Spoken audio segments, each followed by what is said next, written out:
Maintenant, nous allons faire l'étude sur paralyseur de la macro-dent.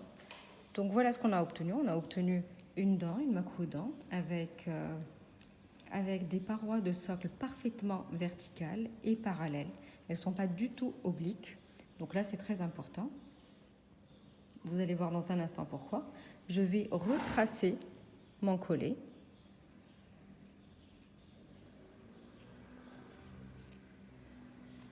Face proximale, face linguale ou palatine, et puis face proximale, et je reviens à ma face vestibulaire.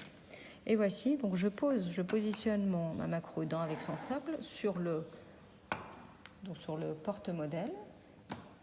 Alors là, première chose, je vais bloquer mon modèle. Alors ce qui est intéressant, vous avez ici des vis qui sont parfaitement droites. Si vous avez une base qui est oblique vers le haut ou vers l'intérieur ou l'extérieur, donc ça va changer la donne et vous aurez du mal à stabiliser votre modèle. Donc là, comme ceci, là la stabilisation, elle est facile. Ensuite, nous allons positionner la dent de manière bien verticale,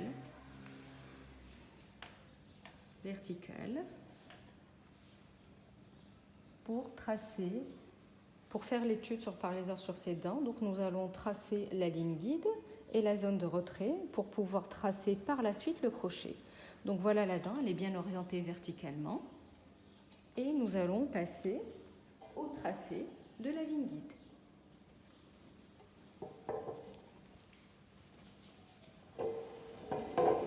Je prends ma mine de graphite. Donc je la descends jusqu'au collet, comme ce qu'on a l'habitude de faire, et jusqu'au collet, et je la pousse jusqu'à ce qu'elle rentre en contact avec la dent, et puis je la passe tangentiellement à la dent, sur la face vestibulaire, sur la face proximale, sur la face linguale, toujours la mine de graphite à la hauteur du collet, et jamais au-dessus. Si je la mets au-dessus, si je trace comme ceci, ça va me donner un premier tracé.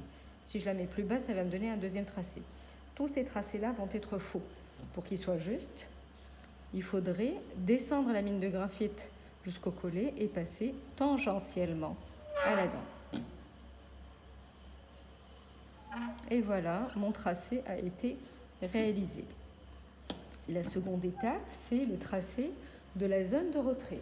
Alors, sur une dent naturelle, nous allons déterminer la zone de retrait avec une jauge de 0,25. Et vu que cette dent est une macro-dent, donc on va utiliser soit la jauge 0,5 ou la 0,75.